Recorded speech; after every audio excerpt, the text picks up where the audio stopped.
Hola, buen día a todos. Hoy vamos a abordar un tema que, pues, aunque muchas veces se está pasando por alto, tiene en este caso, pues, un enorme impacto también en el bienestar de los trabajadores, ¿no? Y obviamente también en la productividad de las organizaciones. Estamos hablando de la gestión del riesgo psicosocial y el burnout organizacional. Bien, entonces estos riesgos laborales son parte, ¿no? del día a día de las organizaciones que pueden generar fatiga crónica, pueden generar conflictos entre los compañeros, también bajo rendimiento o ausentismo, pero también cuando se gestionan adecuadamente este tipo de riesgo, pueden convertirse en esa oportunidad para mejorar el clima laboral, ese compromiso del personal y la seguridad organizacional en general.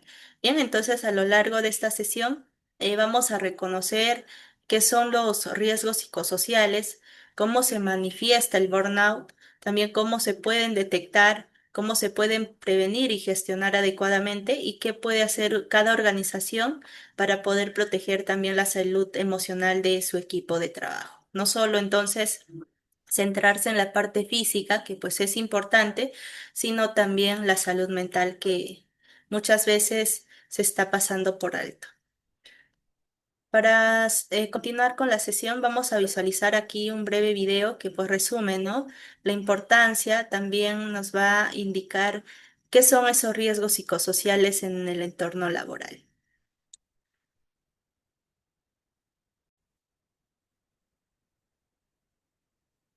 La evolución de los procesos relacionados con el trabajo, caracterizados por las nuevas tecnologías de producción y servicios, nos han obligado a mirar la salud en el ámbito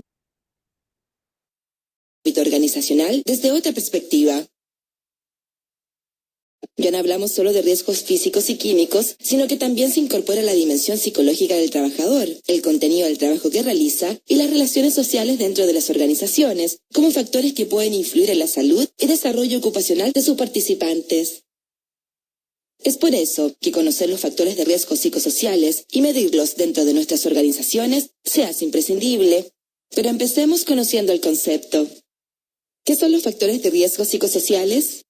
Los factores de riesgo psicosociales son entendidos como todas las situaciones y condiciones del trabajo que se relacionan con el tipo de organización, el contenido del trabajo, la ejecución de la tarea, y que tienen la capacidad de afectar en forma negativa el bienestar y la salud física, psíquica o social del trabajador y su ambiente laboral, y que, por otra parte, también afectan el buen funcionamiento de las organizaciones. ¿Por qué se miden los factores de riesgo psicosociales? La identificación de los riesgos psicosociales nos permite contribuir a la prevención, vigilancia y control de enfermedades mentales de origen profesional, analizando cada uno de los problemas identificados para luego proponer acciones preventivas enfocadas en él o los factores psicosociales que se encuentran afectados. Actualmente utilizamos el cuestionario Suceso ISTAS 21 breve, que consta de 20 preguntas y que debe ser aplicado siempre de manera absolutamente confidencial.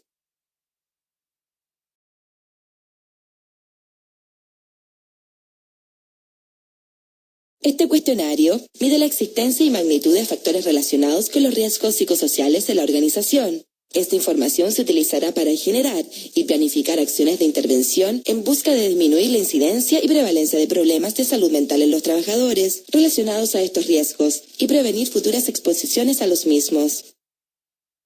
Para facilitar su medición y posterior intervención, los factores de riesgo fueron agrupados en 5 dimensiones.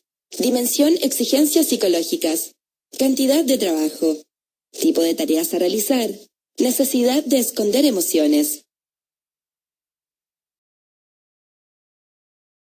Dimensión: trabajo activo, control sobre el tiempo de trabajo, posibilidades de desarrollo que tiene el trabajador, sentido del trabajo, entre otros.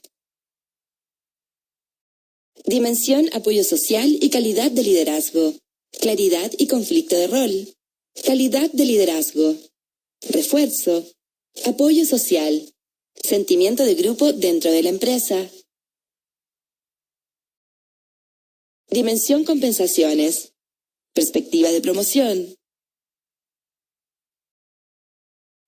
cambios no deseados, inseguridad en el empleo, entre otros. Dimensión doble presencia.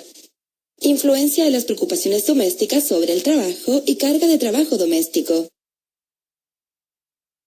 Luego de analizar los resultados, donde se podrán ver las fortalezas y debilidades dentro de la empresa con respecto a los riesgos psicosociales, las organizaciones junto a sus trabajadores deberán implementar medidas para mejorar y fortalecer las diferentes dimensiones evaluadas.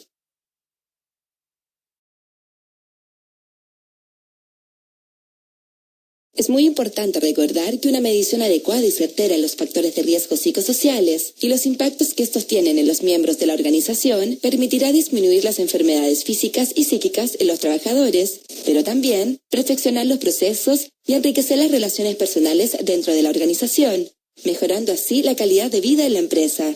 Tu participación es importante. Bien, el video entonces nos ha resumido perfectamente qué son los riesgos psicosociales, también su importancia, ¿no? Vamos a iniciar aquí comprendiendo primero qué son los riesgos psicosociales. En este caso, un concepto esencial, ¿no? Dentro de la salud y seguridad ocupacional moderna, que ya se está abocando más a la salud mental de cada uno de los trabajadores, independientemente, pues, a qué actividad esté realizando. Y de acuerdo ahí con la Organización Internacional del Trabajo y también la Organización Mundial de la Salud, nos menciona que estos riesgos psicosociales son aquellos aspectos del diseño de la organización y la gestión de trabajo que pueden causar daño psicológico, físico o social, ¿no? Es decir, no son riesgos visibles como un cable pelado, una maquinaria sin protección, sino que se relacionan ya con la forma en que se trabaja, el entorno social y las condiciones laborales que influyen directamente en la salud mental del trabajador. Por ejemplo, ¿no? En una empresa de, digamos, que trabajen atendiendo al cliente, siempre tienden a realizar llamadas continuamente, ¿no? Durante una jornada laboral, supongamos 8 horas, sin pausas reales entre esas llamadas, también con esa presión de realizar esas metas diarias y también, ¿no? Una constante presión por parte del supervisor para no perder clientes. Además, que esos trabajadores a veces no reciben, ¿no? El apoyo emocional adecuado cuando pues un cliente lo trata mal, que es lo habitual cuando no quieren ningún beneficio y estos trabajadores, ¿no? de atención al cliente tienden a insistir y, ¿no? También a pesar de que cumplen su horario y no realizan un esfuerzo físico, este trabajador está también en alto riesgo de poder sufrir agotamiento mental, ansiedad e incluso depresión. Entonces, esto ya vendría a ser parte de un riesgo psicosocial. Otro caso que se podría mencionar ahí para tenerlo más concreto, la definición se da en una planta de producción donde pues los operarios no conocen claramente cuáles son esas actividades, cuáles son esas funciones que van a realizar, ¿no? Y a veces lo rotan de áreas sin previo aviso y sin capacitaciones adecuadas. Entonces, esa ambigüedad que puede existir ahí en el trabajador, en los roles, también genera confusión, genera tensión entre los compañeros y a veces, ¿no? Errores en la línea. Y en poco tiempo esto impacta también en la productividad como en la salud emocional del propio equipo. Bien, en esta diapositiva hemos organizado una tabla para poder explicar mejor cuál es esa relación entre los riesgos, sus efectos en la salud mental y también cuál es ese impacto en el desempeño laboral. En primer lugar, tenemos ahí la carga de trabajo excesiva. Aquí cuando se asignan, ¿no? Más tareas de las que una persona pues puede cumplir en su jornada. Por ejemplo, en áreas administrativas donde solo hay un asistente para atender correos, llamadas, archivar y atender vistas, tienden a estar cargados de mucho trabajo, ¿no? Entonces, esto de cierta forma genera al trabajador ansiedad, fatiga mental y un incremento de errores por agotamiento.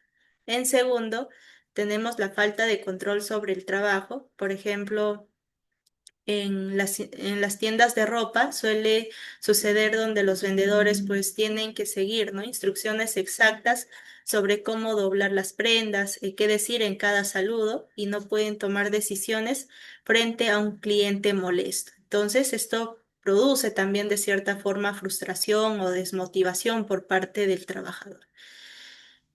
Tercero, tenemos ahí el acoso psicológico, violencia laboral.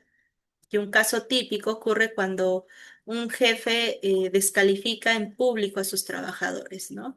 Muchas veces sucede eso, entonces utilizar ese sarcasmo o hacer comentarios ofensivos, e incluso sin agresión física, esto daña también la autoestima del trabajador. Genera ese temor y puede llevar al aislamiento, ¿no? En donde pues eso no se quiere llegar.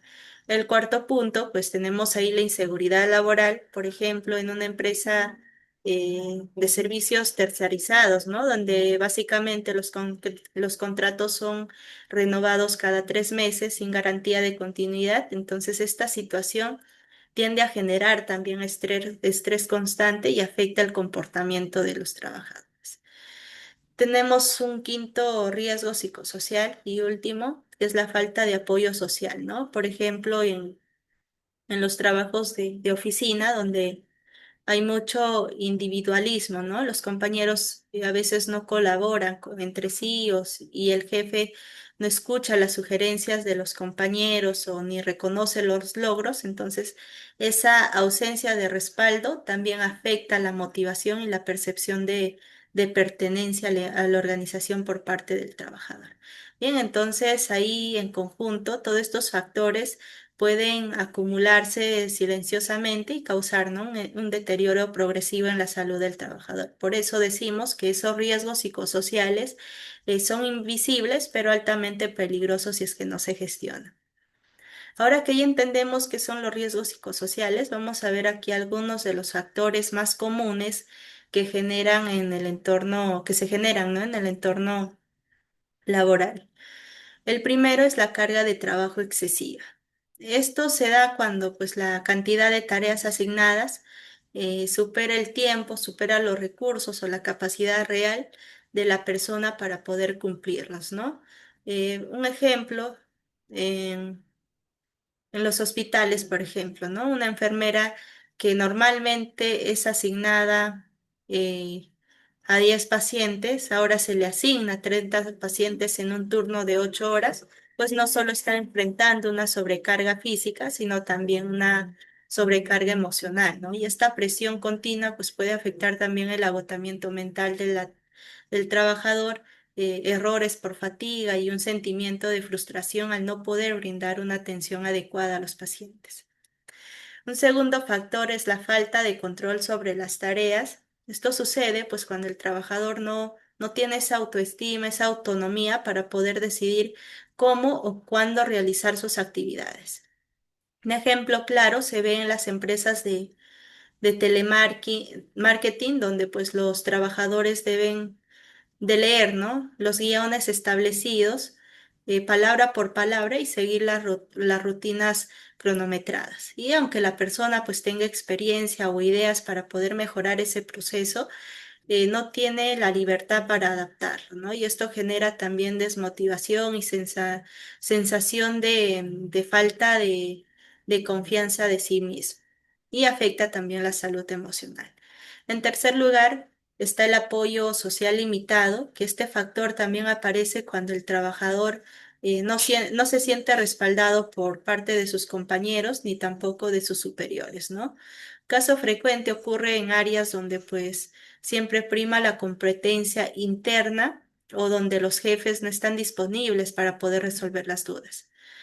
Entonces, esto también genera, ¿no? Sensación de soledad, estrés y bajo sentido de pertenencia, al no poder tener ese apoyo por parte de sus compañeros y también por parte de sus empleadores. Finalmente encontramos ahí los conflictos de rol y esto sucede cuando hay también ambigüedad, ¿no? En las funciones o cuando se asignan tareas que se contradicen entre sí. Por ejemplo, ¿no? El coordinador, digamos que recibe indicaciones diferentes de dos tipos de jefes, uno que le exige priorizar los resultados y el otro que le impide enfocarse más en el bienestar del equipo. Entonces, esta situación, de cierta forma, le está colocando en una posición de tensión constante, ¿no? Sin claridad sobre qué se espera de él, lo que genera también ansiedad y desgaste mental por parte del mismo. Y como podemos ver ahí, estos factores psicosociales no siempre se notan a simple vista, ¿no? Pero están ahí presentes en muchas organizaciones. E identificarlos va a ser el primer paso para poder reducir el impacto que pueden tener en la salud del trabajador y también en el clima laboral en general. Pasando a otro punto, tenemos ahí el burnout o el síndrome del trabajador quemado, que pues es una condición reconocida oficialmente ya por la Organización Mundial de la Salud y se encuentra, ¿no? Incluida ahí dentro de la clasificación internacional de enfermedades. Este síndrome, como bien lo menciona en la diapositiva, no aparece de un día para otro. Más que nada es ese resultado de una exposición prolongada al estrés laboral crónico, ¿no? Especialmente cuando pues ese estrés no se gestiona adecuadamente. Aquí la persona, el trabajador que lo sufre, se siente emocionalmente ya desgastado, se desconecta de su trabajo y tiende a comenzar a perder ese sentido de logro o de efectividad en lo que hace. Entonces, este estado tiene también un impacto profundo tanto en la salud del trabajador como también en la organización, ¿no? Ya que afecta la motivación, incrementa el ausentismo, inclusive puede conducir a enfermedades físicas y mentales más severas si es que no se detecta a tiempo. La Organización Mundial de la Salud también ha identificado tres dimensiones claves del burnout. Primero es el agotamiento emocional, la despersonalización y la baja realización personal, que vamos a ver cada uno por separado para poder entender cómo es que se manifiestan cada uno de ellos, ¿no? La primera dimensión, como hemos mencionado, del burnout es el agotamiento emocional. Aquí el trabajador se siente completamente, digamos, cansado, sobrecargado, ¿no? Tanto física como mentalmente. Y levantarse para ir al trabajo se vuelve siempre ya una carga y durante la jornada ya le cuesta concentrarse, ¿no? Mantener la calma o reaccionar con paciencia. Por ejemplo, una docente de escuela, ¿no? Que lleva meses con exceso de carga, con la presión de los padres, la presión de la dirección y las tareas administrativas, puede llegar aquí a un punto donde pues se sienta que ya no puede más, ¿no? Comienza entonces ya a perder sueño, se irrita con facilidad ante pequeñas cosas y ya no disfruta una labor antes que antes sí, ¿no? Que antes sí lo disfrutaba. Entonces, este agotamiento pues no es simple cansancio, sino es, eh, es más profundo, ¿no? Es acumulativo y pues requiere una intervención inmediata. Al igual que los riesgos físicos, aquí también este tipo de riesgo psicosocial pues tiene su importancia, ¿no? Cuando el cuerpo y la mente pues ya no respondan igual, estamos ante una señal clara del burnout. La segunda dimensión del burnout es la despersonalización. Aquí, pues el trabajador empieza a volverse, digamos, frío, indiferente o incluso cínico, ¿no? Frente a su trabajo o hacia las personas con las que interactúa. Ya no conecta emocionalmente y actúa de forma mecánica, como si pues estuviera en un modo automático, ¿no? Solo realizar las actividades sin esa motivación. Entonces, eh, suele suceder, ¿no? En personales de la salud que básicamente pues tienden a sufrir este síndrome que es el burnout y puede empezar, ¿no? A tratar ya a los pacientes sin empatía, evitando el contacto visual o conversaciones, incluso también puede responder con frases secas o sin emoción. Entonces, esta actitud no siempre es por la falta de vocación, muchas veces aquí pues es esa forma de defensa mental cuando el agotamiento es muy alto, ¿no? La persona ya se distancia emocionalmente para no colapsar. Entonces, el problema es que, pues, si Este distanciamiento también afecta la calidad del servicio, daña las relaciones laborales y pues es muy perjudicial, ¿no? Para la organización.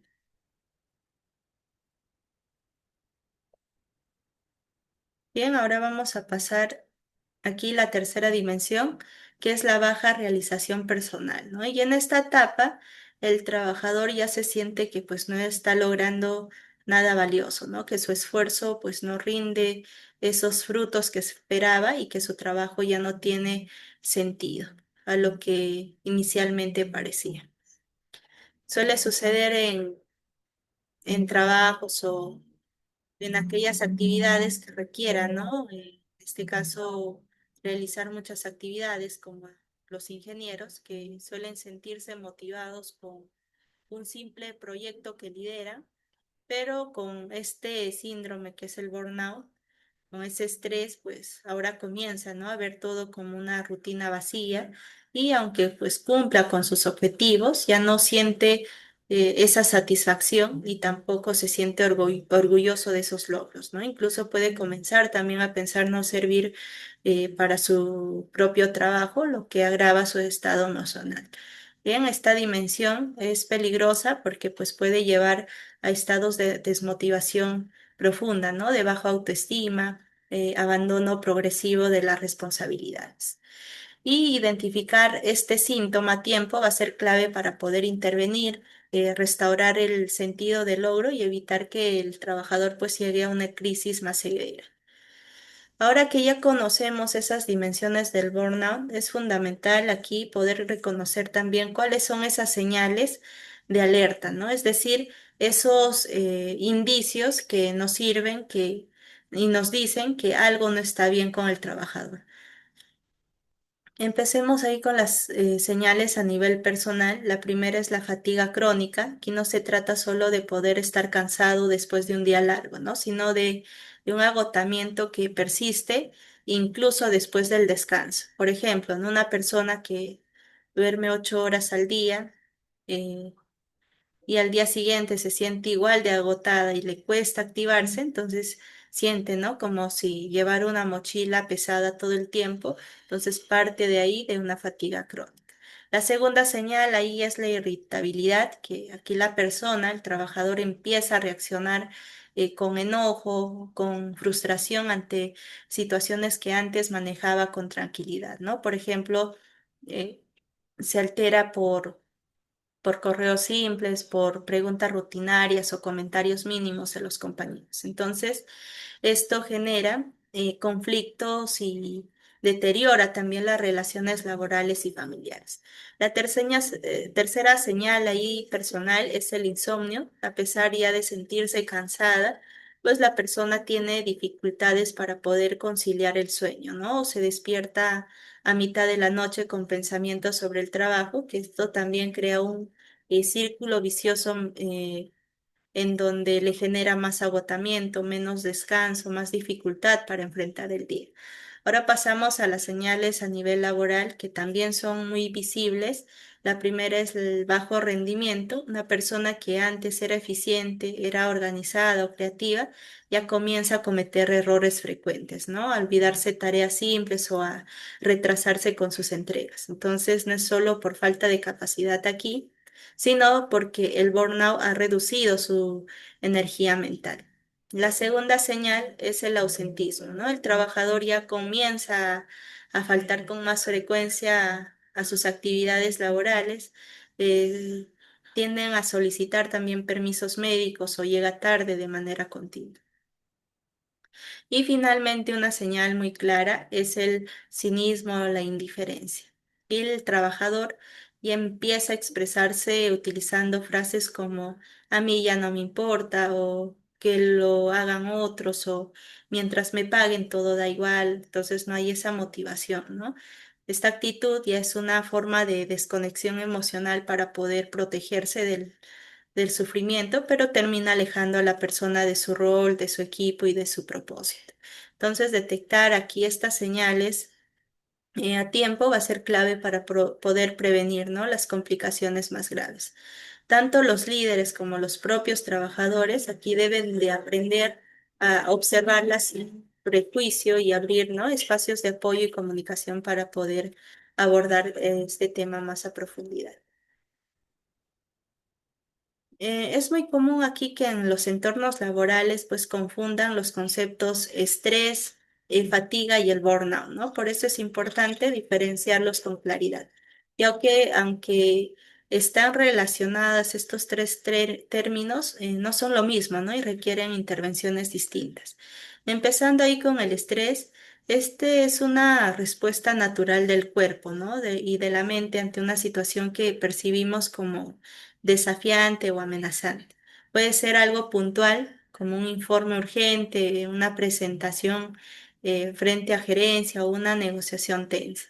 Y si el estrés es manejado correctamente, incluso puede ser positivo, ¿no? Porque pues nos activa, nos enfoca y nos hace de cierta manera rendir más. Sin embargo, si es que ya se vuelve frecuente y no se gestiona, pues puede evolucionar hacia el burnout, que luego ya pasaría a un nivel más alto, ¿no? Luego tenemos allí la fatiga, que este es más bien una sensación de cansancio extremo, ya sea físico o mental, tras una actividad intensa o prolongada, ¿no? Y a diferencia del estrés que lo hemos mencionado, la fatiga no está necesariamente asociada a la presión emocional. Por ejemplo, ¿no? Después de trabajar durante toda la semana en turnos extendidos, alguien puede sentirse agotado, pero con un buen descanso puede recuperarse, ¿no? Y el problema aquí va a ser cuando aparece el estrés y la fatiga y se mantienen en el tiempo, ¿no? Sin espacio para la recuperación. Y ahí es cuando aparece el famoso síndrome del burnout, que pues es un estado crónico, como lo hemos ido mencionando, y mucho más complejo, ¿no? No hay solo agotamiento físico y emocional, sino también esa pérdida de motivación y conexión con el trabajo. Por eso, ¿no? Es clave saber dónde estamos, si es solo estrés, podemos aplicar técnicas de manejo. Si hay una fatiga, podríamos realizar pausas reales. Y si ya estamos frente a este síndrome del burnout, pues ya se requiere, ¿no? Un enfoque mucho más profundo, posiblemente con apoyo profesional y cambios organizacionales. Cuando hablamos de burnout, muchas veces nos estamos enfocando solo en los síntomas, ¿no? Que son el agotamiento, el ausentismo, el cinismo, pero pues es esencial que vayamos mucho más allá. Y en este caso, explorar cuáles son esas causas o organizaciones que originan este síndrome en el trabajador. Para eso, tenemos ahí puntos claves. Y una de las más frecuentes, pues, es el clima laboral tóxico, ¿no? Que se refiere ya a un ambiente donde, pues, prevalecen los conflictos, la desconfianza, la competencia desleal, el chisme, incluso el acoso. Por ejemplo, ¿no? En una oficina donde constantemente se grita, se menosprecia el esfuerzo, se compite de forma hostil, pues el nivel de tensión emocional se vuelve más insostenible. Otra causa es el liderazgo inadecuado, que cuando los jefes o los supervisores no saben cómo escuchar, no delegan de una manera correcta, son más líderes autoritarios o simplemente están ausentes, generan confusión, ¿no? Desmotivación y frustración en sus equipos.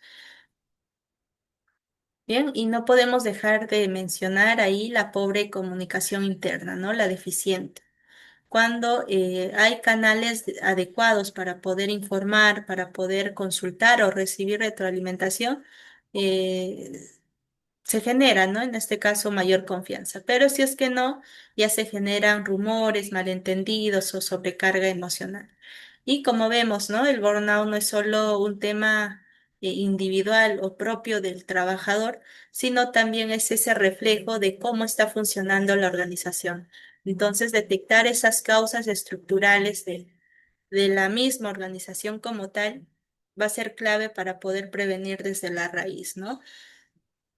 Y de esta forma, pues, sea transformar un entorno laboral mucho más saludable. Ahora que ya entendemos qué es el riesgo psicosocial y cómo se relaciona con el burnout, es fundamental también analizar ahí qué pasa si es que no se gestiona a tiempo, ¿no? ¿Cuáles son esas consecuencias que afectan al trabajador y también a la organización? Comenzando por el impacto en el trabajador, la primera que podemos observar ahí son las consecuencias en el desarrollo de enfermedades, ¿no? Tanto físicas como mentales. Por ejemplo, una exposición constante al estrés puede derivar también no solo a ansiedad o depresión, sino también, ¿no? Derivar a enfermedades como la gastritis, dolores de cabeza, migrañas, insomnio crónico, incluso la depresión y los trastornos de ansiedad que ya lo hemos mencionado. En segundo lugar, aparece, ¿no? Una baja motivación por parte del trabajador, en donde ya se deja de sentirse identificado con lo que hace, ¿no? Las tareas que pues antes disfrutaba, ahora se vuelve de cierta forma una carga para el trabajador. Y en tercer lugar, muchas veces pues se da un proceso de aislamiento social. Pero esto pues no termina ahí, ¿no? Las empresas también sufren consecuencias significativas. Una de las más visibles es la alta rotación del personal. Aquí ya los trabajadores pues se van de la empresa en busca pues de un ambiente menos tóxico o simplemente se dan de baja por el simple hecho de que tienen esa desmotivación o ese estrés laboral. Y esto genera pues costos de selección, costos de contratar nuevo personal, de nuevas capacitaciones, de adaptación nueva. Otra consecuencia es el incremento en los accidentes laborales, ya que pues un trabajador agotado, un trabajador desmotivado, también un trabajador distraído tiene más probabilidad de poder cometer esos errores que pueden pues, poner en riesgo su seguridad de él mismo y también la de sus compañeros. Finalmente, hay una disminución del compromiso organizacional. Aquí, pues, cuando ya la empresa no se preocupa por ese bienestar emocional de su propia gente, los trabajadores simplemente dejan de esforzarse por ella, ¿no? Se produce ya una relación puramente transaccional. Yo trabajo porque me pagan, pero no doy más de lo mínimo, ¿no? Entonces, cuando vemos eso y no gestionamos el riesgo psicosocial, tiene ese impacto tanto para el trabajador como también para la organización. De ahí, ¿no? La importancia de poder gestionar adecuadamente este tipo de riesgo. Cuando hablamos de la gestión del riesgo psicosocial, es clave entender aquí también que pues no solo se trata de poder apagar los incendios o en este caso prevenir, ¿no? Prevenir todo este tipo de riesgo.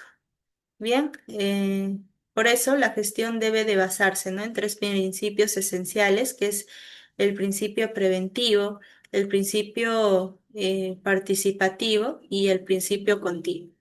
En el enfoque preventivo, pues significa que no esperamos a que un trabajador eh, sufra de depresión para poder actuar, ¿no? El segundo principio es el participativo, que aquí ya los jefes diseñan políticas en sus oficinas en donde incluyan dentro de ello escuchar al trabajador, recoger cuáles son sus preocupaciones, entender qué factores le generan malestar y también no incluirlo en las soluciones. El tercer principio es el continuo, que aquí ya la gestión psicosocial no se hace una vez al año, ¿no? Sino que requiere también, al igual de cualquier inspección, de cualquier gestión, pues esa evaluación constante porque los riesgos tienden a cambiar. Y muy importante aquí, la gestión de riesgos psicosociales debe estar integrada también al sistema de gestión de seguridad y salud en el trabajo. Bien, entonces este sistema va a ser muy importante, ¿no? En cuanto a la evaluación del riesgo psicosocial, tenemos en sí varias herramientas que se pueden aplicar. Entre las más conocidas y utilizadas están tres.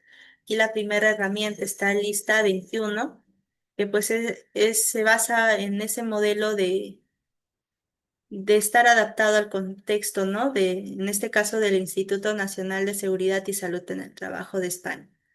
En este caso, pues esta herramienta evalúa una serie de factores psicosociales, como por ejemplo las exigencias psicológicas, la doble presencia, ¿no? Cuando una persona debe responder simultáneamente a las demandas del trabajo y el hogar. También la claridad del rol, el apoyo social, el liderazgo, entre otros puntos. Entonces, es altamente recomendable, ¿no? Aquí en Latinoamérica, porque pues está adaptada a nuestro idioma. La segunda herramienta es la F-Psico, que también es desarrollada por Instituto de Seguridad. A diferencia de la herramienta anterior, pues esta evalúa 9 factores de riesgo claramente ya definidos, ¿no? Como el ritmo de trabajo, la autonomía, las relaciones interpersonales, la participación en la toma de decisiones, también la interfaz persona-tarea, ¿no? Entre otros puntos importantes. Y una de sus grandes ventajas de esta herramienta es que incluye también un software de análisis gratuito que pues genera gráficas y reportes automáticos, la cual pues facilita, ¿no? La organización y también que los responsables de seguridad o recursos humanos pueda visualizar de inmediato cuáles son esas áreas críticas en donde se pueda priorizar su intervención. Y la última herramienta es, ¿no? El COPSOC, que en realidad es la base teórica de muchas herramientas, ¿no? Como el Insta 21 que lo hemos mencionado, y su nombre completo en sí en español es el Cuestionario Psicosocial de Comenage, ¿no? Y este cuestionario se ha usado pues en más de 20 países y también se basa en poder medir cómo las condiciones de trabajo afectan la salud mental y también ese bienestar emocional de los empleados. Esta herramienta básicamente se enfoca en el impacto de factores como el sentido de justicia organizacional, también el reconocimiento y el liderazgo, ¿no? Por ello, entonces, es importante también utilizar de estas herramientas. Una vez ya que aplicamos cualquiera de estas herramientas mencionadas, vamos a necesitar también interpretar cuáles son esos resultados. Y una forma clara y útil es justamente hacerlo mediante un mapa de calor, ¿no? Y este gráfico de mapa de calor utiliza colores para poder representar cuáles son esos niveles de riesgo en distintas dimensiones psicosociales. Por ejemplo, ¿no? El color rojo puede indicar riesgo alto en sobrecarga de trabajo, mientras que el verde puede reflejar bajo riesgo en relaciones laborales. Aquí lo interesante es que podemos hacer estos mapas de calor por áreas, ¿no? Por áreas de trabajo. Quizás también por turnos o incluso por sedes, si es que la tuviera la organización. Esto permite entonces a la empresa priorizar esas intervenciones, actuar primero en donde los riesgos, ¿no? son más altos y también pues gestionar de esta manera el riesgo psicosocial que pues afecta a muchos trabajadores hoy en día. Finalmente es clave también tener en cuenta que cada cuánto, ¿no? se va a evaluar este riesgo psicosocial y cómo se debe de manejar todos esos datos. Lo ideal aquí es hacerlo una vez al año como mínimo y también cuando ocurra cambios importantes, como por ejemplo el aumento de carga laboral o la rotación de personal. Pero tan importante como la frecuencia es la confidencialidad, ¿no? Los trabajadores deben de saber que sus respuestas van a ser anónimas y no van a tener consecuencias negativas, ¿no? Que también les van a aumentar la seriedad al caso y la utilidad de ese diagnóstico. Bien, una de las primeras intervenciones efectivas para poder reducir esos riesgos psicosociales es el rediseño de los puestos, ¿no? Esto significa, eh, pues, cambiar aquí todo ese ambiente laboral, cambiar las responsabilidades, cambiar las expectativas, ¿no? Ya que pues muchas veces el burnout no aparece por la carga, sino por la desproporción entre lo que exige y los recursos disponibles. Por ejemplo, ¿no? Si una sola persona se le asigna tareas de tres áreas distintas sin apoyo técnico ni tiempo suficiente, entonces esto de cierta forma está generando un agotamiento y frustración, ¿no? Al trabajador. Y un buen rediseño va a implicar asegurar que cada puesto tenga funciones claras, también que tenga una carga razonable, los tiempos adecuados y un grado de autonomía. Bien, entonces este rediseño consiste básicamente, ¿no? en dividir esas funciones y reasignar las tareas, lo que reduce también el estrés y mejora el clima. Una segunda línea de intervención clave es promover un liderazgo saludable. No basta entonces con un líder, sea eficiente o técnico, hoy básicamente se requiere, ¿no? Que también tenga esas habilidades humanas. Y este liderazgo, pues saludable, se va a basar en tres pilares fundamentales, como ahí pueden visualizar en la diapositiva.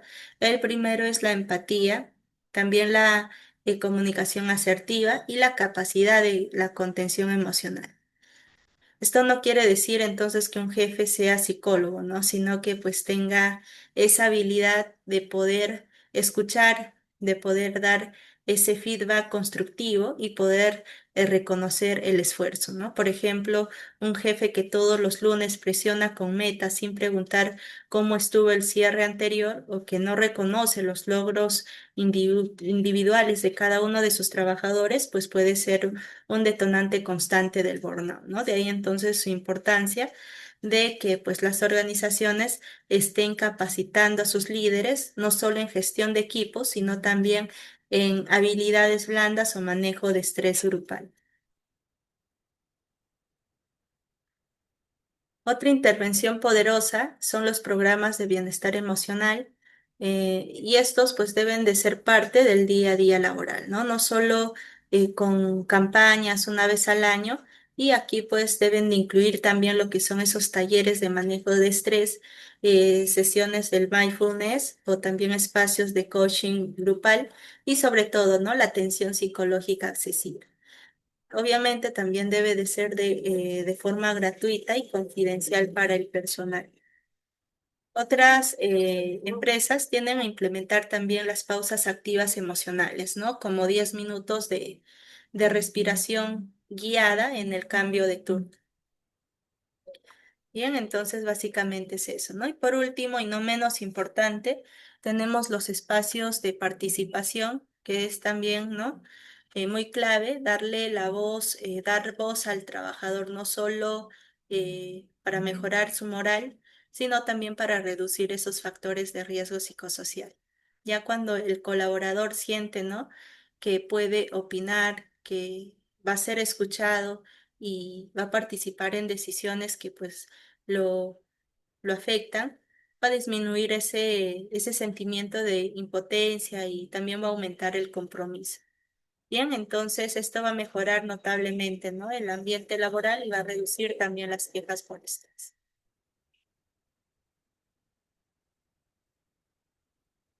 Bien, tenemos aquí las intervenciones individuales. Dentro de ello está la intervención a nivel individual, que es la psicoeducación, es decir, ¿no? Brindar conocimientos prácticos sobre la salud mental, el manejo del estrés y el autocuidado emocional.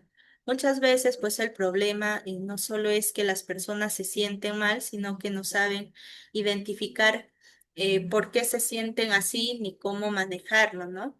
Y aquí esta psicoeducación pues va a ayudar justamente a poder reconocer esas señales de alerta tempranas como la fatiga persistente, el insomnio o la irritabilidad y enseña, ¿no? Estrategias para poder prevenir que estos síntomas no se agraven. Una segunda intervención fundamental es garantizar el acceso a la atención psicológica. Esto dentro o fuera de la organización, ¿no? Esto no significa solo reemplazar al sistema de salud, pero sí va a facilitar un canal inicial accesible y sobre todo confidencial, ¿no? También existen dentro de ello algunos convenios en donde se oriente, ¿no? De forma psicológica y breve este tipo de soporte emocional. La tercera acción a nivel individual es fomentar el autocuidado y las pausas activas, que muchas veces se subestima este autocuidado diario, pues es una de las principales barreras con el agotamiento, ¿no? Y el estrés crónico.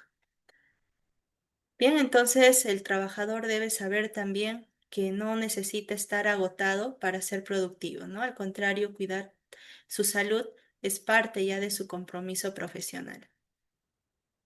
En la prevención del riesgo psicosocial, ahí también el liderazgo juega un papel central, ¿no? Como hemos mencionado también anteriormente, no se trata solo de cumplir esas metas operativas, sino de ser ya una figura que construya esa confianza, que valide las emociones y promueva, ¿no? Una cultura saludable.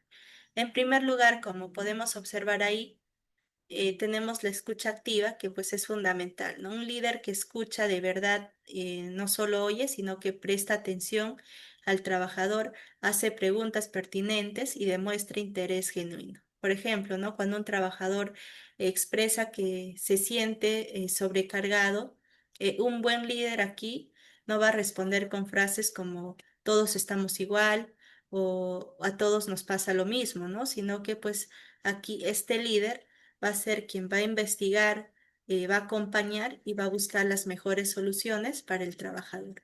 En segundo lugar, ese líder debe ser modelo de conducta saludable, ¿no? Si un jefe pues no respeta sus propios horarios, no toma las pausas o no responde correos a medianoche, manda un mensaje implícito que pues trabajar más es mejor, ¿no? En este caso, ese líder no se está cuidando, ¿no?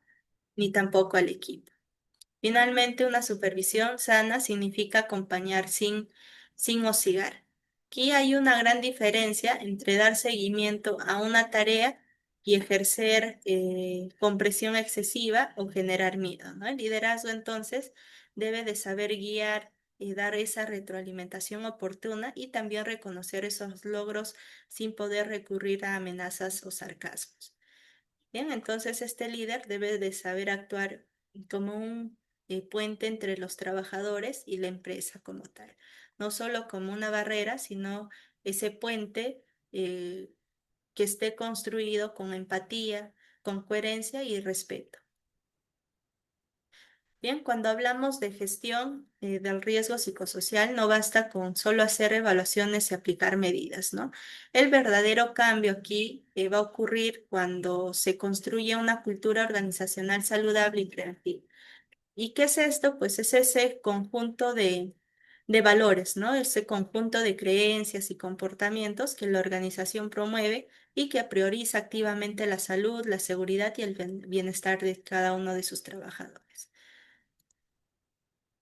Bien, entonces es clave aquí la cultura organizacional, ¿no? Una cultura organizacional saludable que pues el trabajador no solo quiera cumplir con su tarea, sino que se sienta parte de algo más grande, que esté orgulloso de pertenecer a un entorno que cuida y lo respeta. Tenemos aquí casos de éxito de esta cultura organizacional saludable, que básicamente son el- los premios, ¿no? Del Great Place to Work o los mejores lugares para trabajar en español. Eh, También se pueden referir, ¿no? En este caso, identifican y también certifican a cada una de estas empresas con los mejores entornos laborales, ¿no? Basándose en este caso en la opinión de los empleados. ¿Qué quiere decir esto entonces? Que Viru, Plaza Bea, Vivanda, el Grupo F, Palmosa, el Interbank, Canoc, Conecta también en los compartamentos financieros, Interseguro y los demás, pues, han sido reconocidos, ¿no? Como los mejores lugares para poder trabajar, en este caso por el Great Place to Work, que básicamente, pues, está indicando que los trabajadores han calificado a la empresa como los mejores lugares, ¿no? En donde uno se siente más a gusto, se siente en confianza, en donde ellos mismos sienten que están creciendo profesionalmente como personalmente. Entonces, toda organización debe de aspirar a ello, ¿no? Que sus trabajadores pues los califiquen como un ejemplo a seguir para todas las organizaciones. Bien, entonces hay que considerar ello, qué es lo que están haciendo bien, qué es lo que están considerando, qué es lo que están tomando en cuenta cada una de estas empresas para que sus trabajadores se sientan satisfechos con su acompañamiento, con sus labores, ¿no? Bien, ahora vamos a pasar aquí a las normativas aplicables tanto para Perú e internacionalmente. En el caso de Perú, tenemos la ley 29783, que es la ley, ¿no?, de seguridad y salud en el trabajo, y es esa base principal, ¿no? Y esta norma pues establece que la salud del trabajador también incluye la salud física, la salud mental y esa salud social. Y obliga pues a las empresas a poder identificar, a poder evaluar y controlar esos riesgos psicosociales como parte ya de su gestión preventiva. Bien, entonces esta ley se va a complementar también con su reglamento, que como sabemos es el Decreto Supremo la 005, que en varios artículos también establece esa obligación de poder realizar las evaluaciones periódicas del clima laboral, ¿no? Promover esas condiciones psicosociales saludables y garantizar esos canales para que el trabajador pueda comunicar cualquier afectación emocional relacionada con su entorno laboral. Tenemos ahí la Ley de Salud Mental, que es la ley la 30.947, que básicamente pues esta ley menciona algunos puntos importantes como proteger los derechos de la salud mental, ¿no? Reconociendo ese derecho de todos los trabajadores, también la promoción, la prevención y tratamiento, las evaluaciones voluntarias, en este caso médico como psicólogos en salud mental, va a ser voluntaria, ¿no? Por parte del trabajador. Y a nivel internacional, como pueden visualizar ahí, tenemos a la OMS, o la Organización Mundial de la Salud, y a la OIT, la Organización Internacional del Trabajo. En este caso, la OMS ha omitido directrices también recientes, en este caso en el año 2022, donde pues reconoce, ¿no?, que el trabajo puede ser pues una fuente de salud o de una enfermedad mental, dependiendo de cómo se gestionan los factores como la carga, el apoyo social y la cultura organizacional. Por su parte, la OIT, a través del convenio 155 y otras recomendaciones, establece, ¿no?, que la salud mental forma parte de ese derecho a condiciones de trabajo seguros y saludables. Incluso se mencionan también la necesidad de poder considerar factores como la violencia psicológica, el acoso y la fatiga crónica como parte de riesgo laboral. Bien, entonces para gestionar adecuadamente los riesgos psicosociales eh, y el burnout, no basta solo con hacer intervenciones puntuales, con tener a un buen líder, que lo hemos mencionado, ¿no? Aquí debemos de establecer también esos indicadores que permitan a la organización a poder monitorear la salud emocional del entorno laboral. Y uno de los primeros es el ausentismo laboral, ¿no? Un indicador. Y si notamos un aumento, digamos, progresivo de las faltas no justificadas, de los permisos médicos reiterados o licencias por estrés, puede ser una señal clara de sobrecarga o agotamiento emocional. Otro indicador importante es la rotación de personal. Y cuando los trabajadores pues se van con frecuencia, especialmente en los primeros meses, puede deberse, ¿no?, a condiciones laborales poco saludables, también a una alta rotación, ¿no? En este caso pues genera costos para la organización. En tercer lugar, tenemos ahí las encuestas de clima y satisfacción laboral, que deben de aplicarse de manera periódica y anónima, ¿no? Realizando preguntas como, ¿sientes que tu carga de trabajo es manejable? ¿Tu jefe te apoya cuando lo necesitas? ¿O te sientes emocionalmente agotado al terminar la jornada? Entonces, este tipo de preguntas van a ser claves para poder obtener un indicio, ¿no? De cómo está el ambiente laboral. Y finalmente, es muy útil también revisar el uso de servicios de apoyo emocional, ¿no? Como líneas psicológicas y también la consejería interna o convenios con psicólogos externos.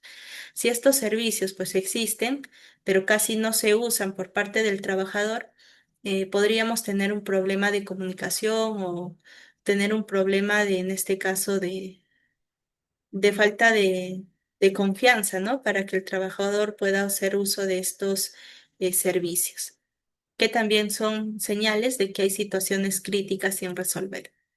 Entonces, estos indicadores son como digamos, ese termómetro de la organización que nos dice cuando pues hay algo que está mal, ¿no? Y que debemos de actuar lo antes posible. Bien, entonces ya conocemos los factores de riesgo, también las señales de alerta y las formas de intervención, pero ¿cómo lo llevamos a la práctica, no? Aquí tenemos entonces ese plan de acción que debe de tener estructurada diversos puntos de una manera clara y progresiva. Primero, la fase de diagnóstico, ¿no? Aquí se realiza entonces esas evaluaciones de riesgos psicosociales. También realizar ese diseño en donde se planifiquen las intervenciones organizacionales e individuales, como lo hemos mencionado. Luego está la fase de ejecución, en donde ya se realiza esa implementación con la participación activa, ¿no? Tanto de los trabajadores como de los supervisores o la alta gerencia. Y finalmente la evaluación permite dar seguimiento e indicadores de mejora continua. Tenemos aquí un ejemplo que podría detallar, ¿no? Cómo se podría realizar este plan de acción. Si vamos a aplicar la encuesta ISTA-STAS 21, pues el responsable que se va a ser asignado sería el área de seguridad, el plazo, ¿no? Para considerarse julio del 2025. Tenemos talleres de liderazgo saludable, programas de pausas activas y también la revisión de carga de trabajo. Bien, para cerrar esta sesión es clave preguntarnos también por qué el riesgo psicosocial, ¿no? Debe de formar parte activa de un sistema de seguridad y salud en el trabajo. En primer lugar, ahí como pueden observar, porque afecta directamente la salud del trabajador, ¿no? No solo a nivel emocional, sino también a nivel físico. Sabemos que el burnout, pues, por ejemplo, puede desencadenar insomnio, migrañas, problemas gastrointestinales, como lo hemos mencionado, ¿no? La gastritis, incluso también enfermedades cardiovasculares. En segundo lugar, los efectos no se quedan en plano individual, ¿no? Cuando una organización pues ignora ese estrés crónico o el agotamiento emocional, se también aumenta ese ausentismo, esa rotación y deteriora el clima laboral que se esté presentando. Entonces, desde ese enfoque legal y preventivo, la ley de seguridad exige, ¿no? Que las empresas puedan identificar y gestionar cuáles son esos riesgos psicosociales, tales como lo harían con los riesgos físicos, los riesgos químicos o los riesgos mecánicos.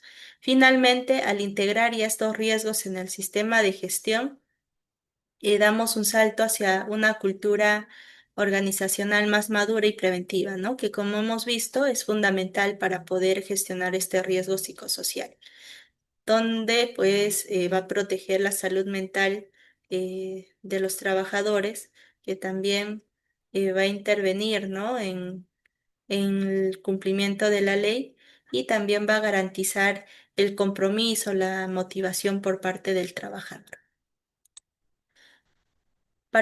Vamos a visualizar aquí un breve video que nos muestra, ¿no? Estos riesgos psicosociales que se dan en la empresa.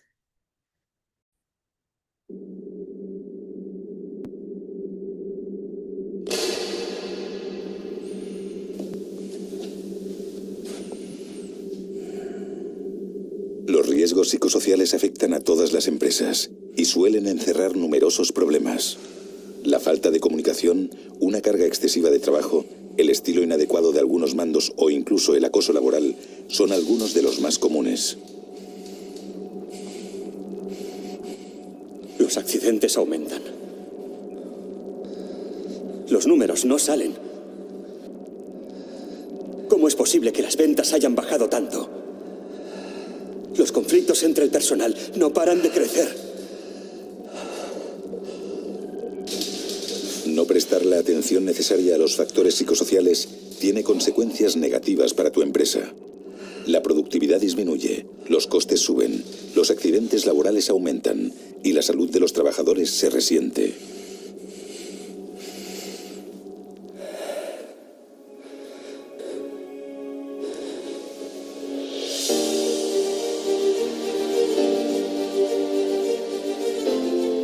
Deja atrás esta realidad y cambia las cosas.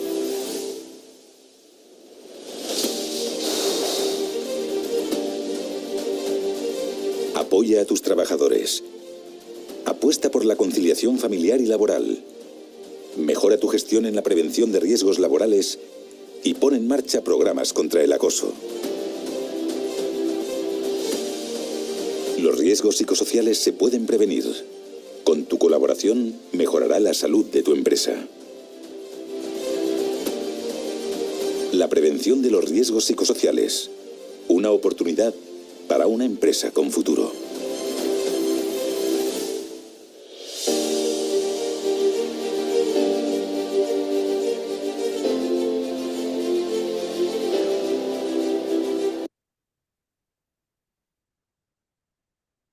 Bien, ahí de acuerdo a una encuesta, pues ahí en la parte final del video que nos muestra, es que menciona, ¿no? Un 30% de los trabajadores afirma experimentar estrés laboral y un 17% presenta síntomas de ansiedad relacionados con el trabajo.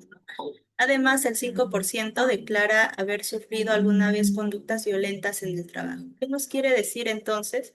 Que son estadísticas considerables que también afectan la salud mental del trabajador, que también pues es importante darle esa debida atención, ¿no?